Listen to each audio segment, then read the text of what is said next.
What to expect from Washington Commanders general manager Adam Peters and his first NFL draft based on the recent history of new general managers across the league. That and more on this final NFL draft mailbag episode of Locked On Commanders.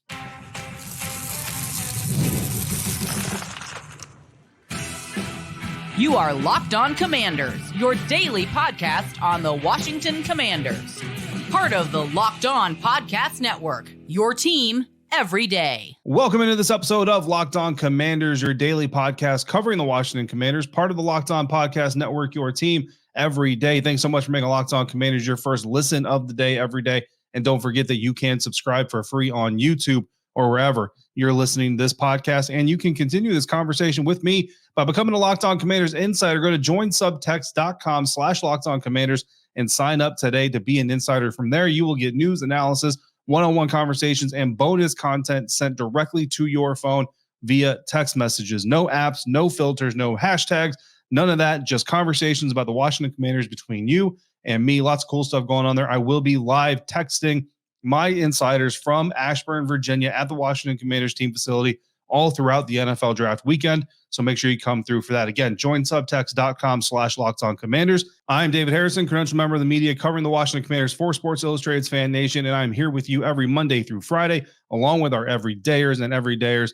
I always appreciate you for coming through like you do. Today's episode is brought to you by Game Time. Download the Game Time app, create your account, use the promo code LOCKEDONNFL, and you'll get $20 off your first purchase. On today's episode, we are going to talk about Shaka Toney being released by the Washington Commanders, but we're also going to answer three final NFL draft mailbag questions. It is the third day of Draftmas. We are 3 episodes, including this one, away from the first round of the NFL draft. So we've got 3 mailbag questions coming from insiders to answer about the NFL draft. Trade heavy conversation coming your way. Washington Commanders general manager Adam Peters needs to be aggressive in this year's NFL draft, which doesn't necessarily always mean moving up. But first, let's hear from Daniel in the voicemail box. Hey, David. This is Daniel from Richmond, Virginia. I'm giving you a question for Mailbag. When it comes to trading back into the first round for a tackle, how proactive should Adam Peters be?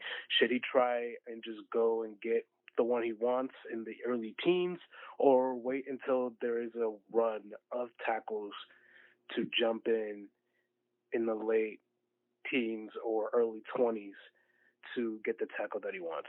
All right, so that's Daniel talking about how aggressive Adam Peters may or may not need to be to move up in the NFL draft this year to get an offensive tackle. Robert also came through and actually proposed a trade and asked my opinion on if Penn State left tackle Olu Fashanu is available at number 14 with the Saints coming up on the clock, if the Washington Commanders should offer the 36th pick and next year's first round pick to New Orleans to get that 14th pick and 199 this year as well to get Fashanu, who could be the left tackle for this franchise over the next 10 years. So to dive into this question, I wanted to look at some numbers. I know everydayers, you're shocked that I wanted to dive into some numbers, but here's what I did over the last 2 years.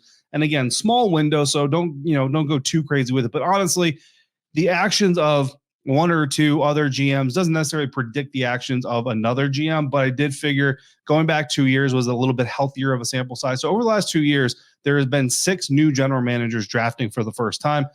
All 6 of those new general managers made a trade during the NFL draft. That's 100% of them. 23 total trades were made between those 6 GMs. That's an average of 3.8 trades per GM. Now, there were a couple of guys who only made like 1 trade. So some of them were a little bit heavier-handed than the others, but you get the idea. 13 of the total trades moved backwards. That's 57% moved back. 10 trades moved up. That's 43%, or involved players. 3 were between new GMs. 2 involved players. Like I said, 9% of the trades involved players. And so the numbers basically tell us that Adam Peters is going to trade, right? Most likely back. And there's a slight chance he'll do it with a fellow new GM. This year, those new GMs are working for the Carolina Panthers, the Las Vegas Raiders, and the Los Angeles Chargers. And there's an even smaller chance that he will trade for or away a player. So smaller chance he's going to trade for, say, Brandon Ayuk from the San Francisco 49ers, though I would love to see it, or trade away a player like defensive tackle Jonathan Allen or linebacker Jamin Davis. But moving up has a 43% probability given these numbers. So even though it's not, over 50%, it's pretty heavy chance that he could move up. And this is where I want to see Adam Peters go out there and do work and play the NFL draft trade game. And for me, I'm trying to sell the picks that the Washington Commanders don't own organically. So those picks are number 40 coming from the Chicago Bears, 78 from the Seattle Seahawks, 100 from the San Francisco 49ers, and then 152 also from the Seattle Seahawks. Now, the top two picks there, numbers 40 and 78, equal 208 points on the Rich Hill draft trade value chart, and that equals the number 28 overall pick. So the top offensive tackle at number 28 would be Tyler Guyton from Oklahoma, according to two recent 7-round mock drafts, and J.C. Latham out of Alabama. Now, we're going to talk about some of these players and profiles and prospects, and I want to let you know, I used the most recent 7-round mock from NFL.com, the most recent 7-round mock from ESPN, which was by Jordan Reed, and the most recent 7-round mock by PFF, which actually had one writer from PFF representing all 32 or each of the 32 NFL teams, which was interesting. So I used three different 7-round mocks. So when I talk about these players potentially being there, if you read a mock where that guy's nowhere near there, I got it. There's some people who have things differently, but I wanted to diversify the evaluations here just a little bit. So again, top offensive tackle, number 28, Tyler Guyton was the top guy left on 2 of the mock drafts.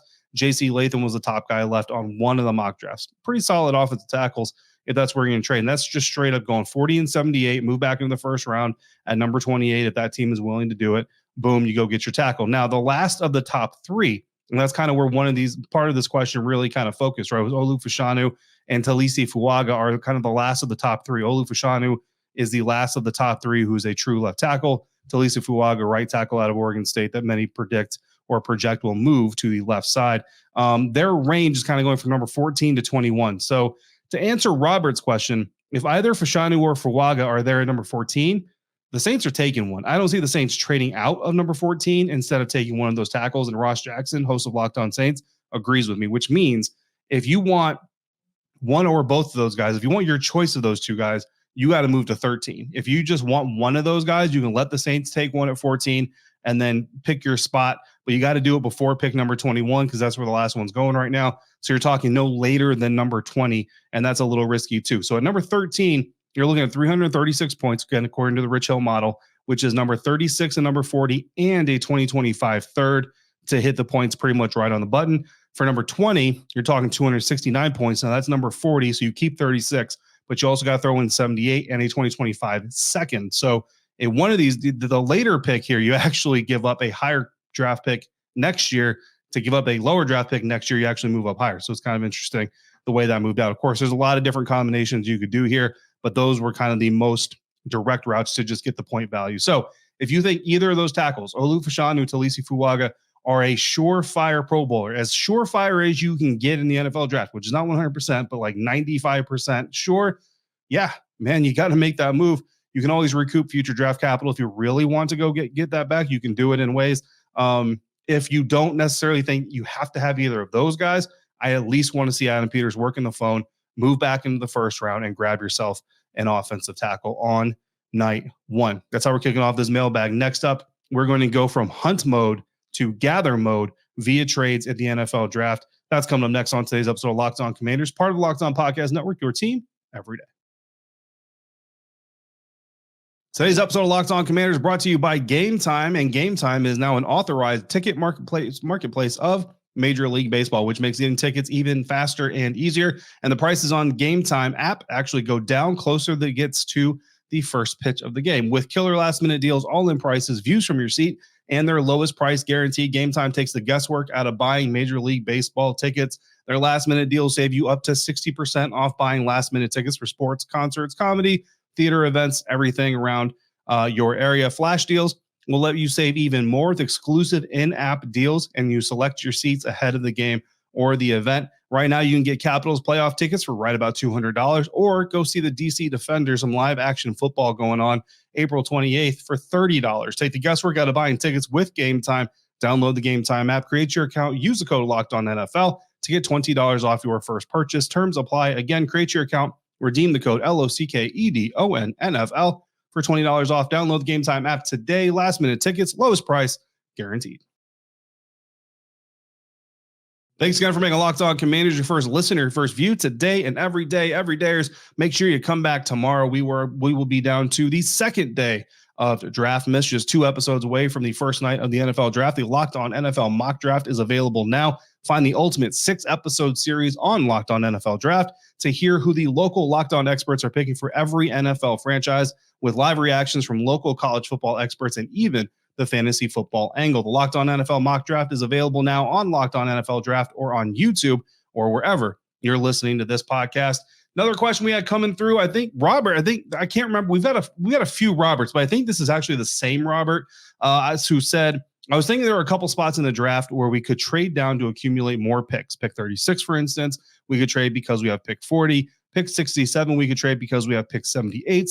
Lastly, pick 139 because we have pick 152. We have picks not that far from the ones we are trading. I like the trades where we get 3 picks for 1. They're hard to turn down. It's just an idea. The best advice is to follow your board as much as you can. I'm not a big advocate of trading up, but if Peters and company feel it will help the team, do it. And of course, in Adam, we trust. Ravi added, if the Commanders don't trade the number 2 pick, what do you think is the possibility of the team being able to use the other lower picks to get another first or second round pick? So, and I hope you guys like the way I'm doing this. That's like 4 questions that we've had already, but I'm calling it 3. I'm kind of like sneaking double presents in here. So, work with my math here. I think there's a very high chance that Adam Peters trades down at least once. And like it's suggested here, maybe even more again. However, I'm a fan of using those non-organic picks. You already know that. If you've been going through these mock drafts with me, you already know I love trading non-organic picks. Grind them down to get even more profit out of those, right? So again, number 40 from Chicago, number 78 from Seattle, number 100 from San Francisco, number 152 from Seattle. And it's just something about using someone else's money to make money for yourself just makes me smile. And yes, I know the Commanders had to give things up to get those picks. I got it, but still, it just makes me happy. So we're going to kind of focus there. For one, I can't go through like every single pick and do this, but I can go through those picks here in this segment. So we're going to start with number 40. And as far as getting a future second or a future first, this is where we're going to look at getting a future second. You could potentially go out and get a future first from one of these picks if a team is willing to jump that high.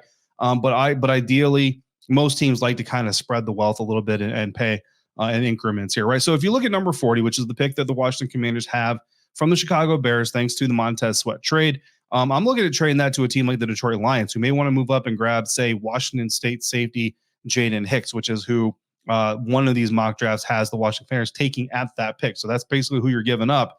And Washington, in exchange for the Lions, who need a safety, would get number 61, which is still in the second round, 21 picks lower, but still in the second round, number 164 in the 5th round, and then a 2025 second and 4th round pick. Now, that seems like a lot, 2 seconds, a 4th and a 5th for a second, but you're moving up 21 spots. And again, those point values, they climb very quickly the closer you get to the first round, and then once you get into the first round, right? So I promise you that math fits the Rich Hill trade value chart model, which is the one that a lot of people are using these days because it evaluates actual historic trades versus estimated trades. So at those 2 picks this year, number 61, number 164, you're looking at potentially getting guys like offensive tackle Kingsley Suamataia out of BYU. I always feel like I butchered his name, and I really apologize for it. If he ever shows up, I'm definitely going to have to do some work on that. But number 61, you could be looking at Suamataia out of BYU, or at number 164, cornerback Shao Smith-Wade out of Washington State. Smaller dude, projected as a perimeter corner. I think that the Washington Commanders probably trying to move him inside to nickel, and that kind of frees you up to use Quan Martin maybe if he pans out as a free safety against a 5th round nickel corner. So, I mean, don't get too excited about it, but that could be the potential upside there. So that's kind of what number 40 could potentially look like if Adam Peters decides to trade back. Number 78 comes through via the trade that sent Sam Howell to Seattle Seahawks. The Commanders and Seahawks also worked out a couple of pick swaps. So now the Washington Commanders have number 78 from Seattle. I'm looking to send that to the Arizona Cardinals, who may want to move up to get edge rusher Jonah Ellis out of Utah. In exchange, Washington could get number 90 in the 3rd round. So again, we're staying in the same round that we're trading back of, but the move is pretty steep, right? 12 picks in this situation, and number 138 in the 5th round. With that number 90 overall pick, the Commanders could target a guy like cornerback Chris Abrams-Drain out of Missouri, or in the 5th round, linebacker Edefuan Olufashio out of Washington. Number 100 with the coming from the San Francisco 49ers, who got Chase Young to try to help make their Super Bowl run, ultimately fell short. Chase is now in New Orleans. Speaking of New Orleans Saints, I'm looking to send that one to the Indianapolis Colts, who could get running back Marshawn Lloyd to come in and back up Jonathan Taylor and be in that mix. Washington, in exchange, would get number 117 in the fourth round, number 151 in the fifth round, and then a seventh round pick swap. So Washington would actually fall from 222 to 234. It's like a 1 point swing, kind of makes up that 1 point for them. And then in the fourth round at 117, that would actually give Washington a fourth round pick. Currently, no fourth round pick.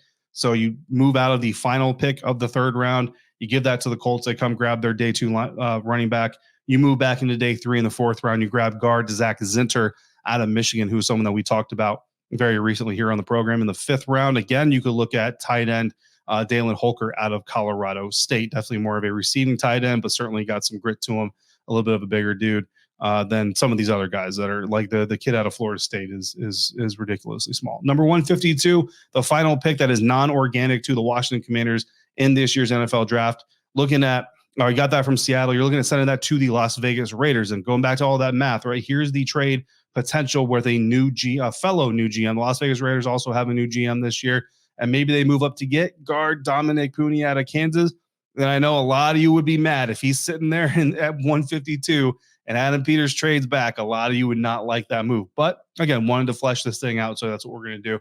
In exchange, Washington could potentially get number 229 and a 2025 fourth round pick. So for the fifth round pick that you got from Seattle, or potentially getting a future fourth round pick, so you're moving up a whole round a year later, and then getting pick number 229. And with that pick, you're looking at a guy like maybe defensive tackle Jordan Jefferson out of LSU. And I think the defensive tackle position is actually really interesting because it's not something that we've talked a lot about. You look at Jonathan Allen, Deron Payne, assuming that Jonathan Allen is still with the team post NFL draft, which I do think that he will be.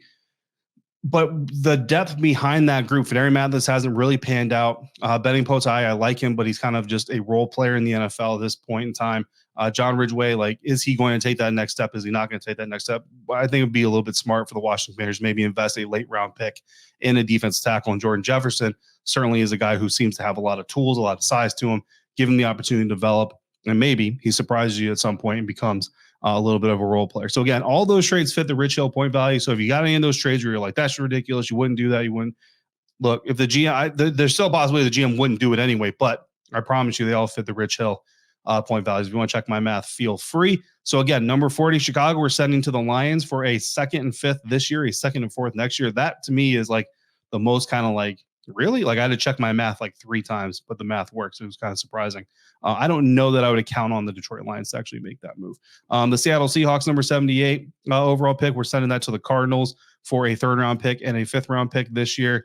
So not a 3-pick trade, which I agree. Getting 3 picks in exchange for 1, really hard to turn down. Future capital is always good too.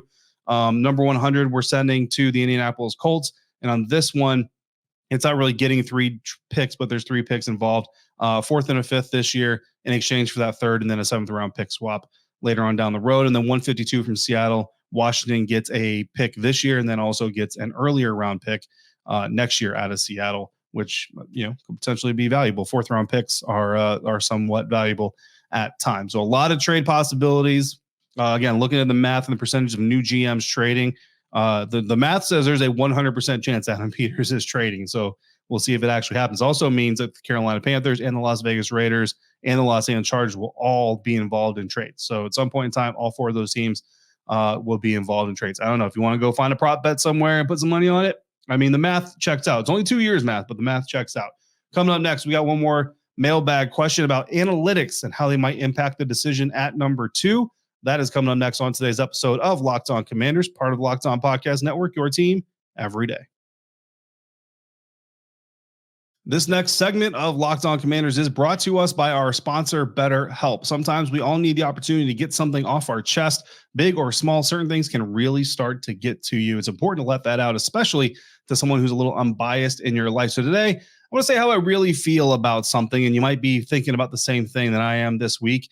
The worst part about the NFL draft buildup this year, and pretty much every year, is when some of us get so fixated on being right about an opinion, evaluation on a player, that differing opinions actually become offensive in nature. It's not an attack on you or your intelligence. It's important to realize and remember that evaluations differ all the time. Therapy can be different for everybody, but most of us And most of us have bigger problems than what our favorite sports team is about to do or is going to do. It's important to get things off your chest every once in a while to keep from exploding and boiling over. If you're thinking of starting therapy, give BetterHelp a try. It's entirely online, designed to be flexible and suited to your schedule. Visit BetterHelp.com/lockedon to get 10% off your first month. That's BetterHelp, HELP.com/lockedon. This episode is also brought to you by FanDuel, the #1 sports book. It's playoff time in the NBA and the NHL. Baseball is in full swing, and FanDuel is your place to bet on every single game. I'm getting this episode recorded a little bit later. Got to do a hit with WSA 9 before I can call it a night, and I'll do so just in time to watch the Denver Nuggets win Game 2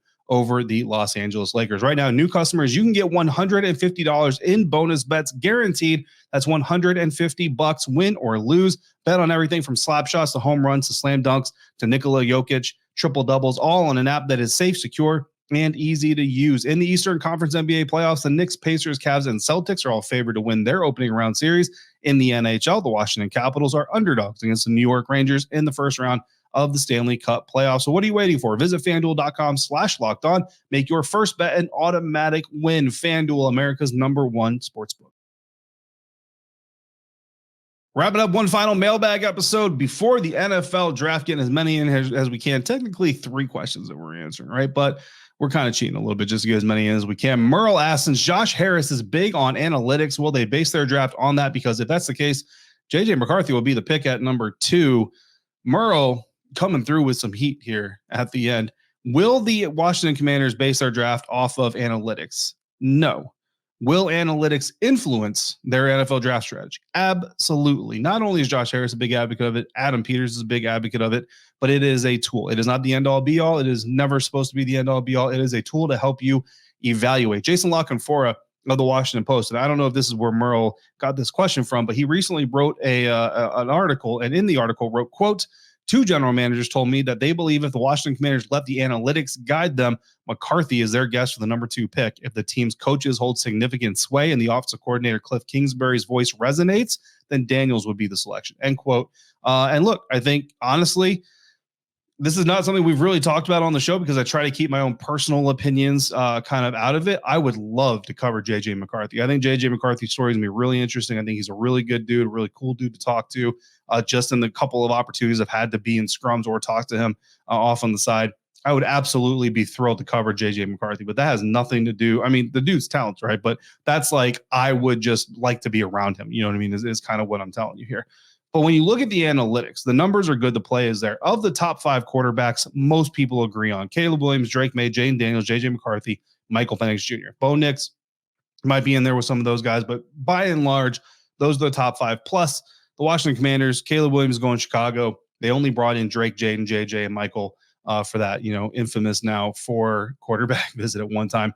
But among those 5 quarterbacks, according to Sports Info Solutions, JJ McCarthy ranks first in completion percentage, second in catchable pass percentage, second in on-target percentage, third in touchdown percentage, second in interception percentage, and that's good. Second good, like second lowest interception percentage, right? Same thing. Second in sack percentage, second in points earned per play, second in positive play percentage, second in boom percentage, and third in bust percentage. And again, third in bust percentage is third lowest in bust percentage. So JJ McCarthy is top 3 of these 5 quarterbacks in every one of those metrics, period.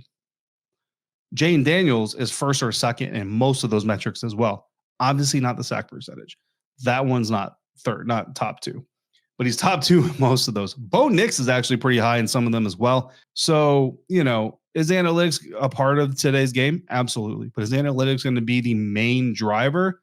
No, that's not a responsible way to operate. So I don't believe that analytics will be the main driver. So if the Washington Commanders take JJ McCarthy, it's not going to be just because of the analytics, but it certainly will show you that the analytics matter more to them than maybe some teams, especially the Chicago Bears, who are taking Caleb Williams, despite the fact that, again, some of these guys, he's like 4th. You know what I mean? So analytics obviously not carrying as much water with Chicago Bears that it is with maybe some other teams.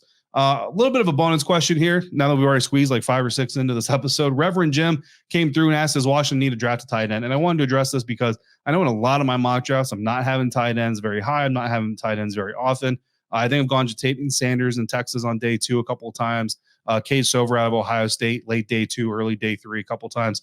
Look, the Washington Commanders tight end group actually might be the group right now that I'm the least excited about.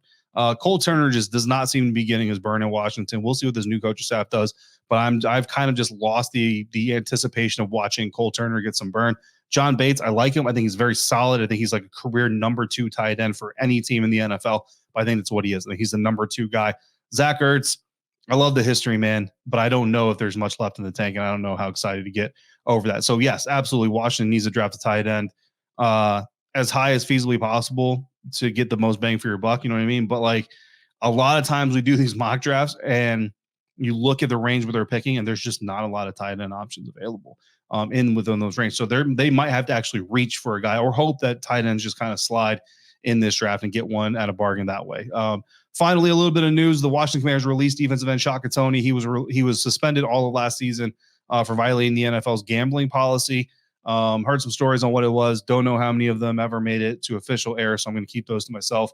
But Shaka Toney suspended indefinitely at the time, missed a year, was reinstated recently. The Washington Commanders deciding to release him. So that's going to wrap up today's episode. Coming up tomorrow, 2 days, second day of Draft Miss. We will be 2 episodes away from night 1 of the NFL draft. In the meantime, if you got questions or comments, just throw them in the YouTube comment section or text me directly by becoming a Locked On Commanders Insider. Join subtext.com/Locked On Commanders. Don't forget, check out Locked On Sports Today, the first ever 24/7 live streaming sports channel on YouTube.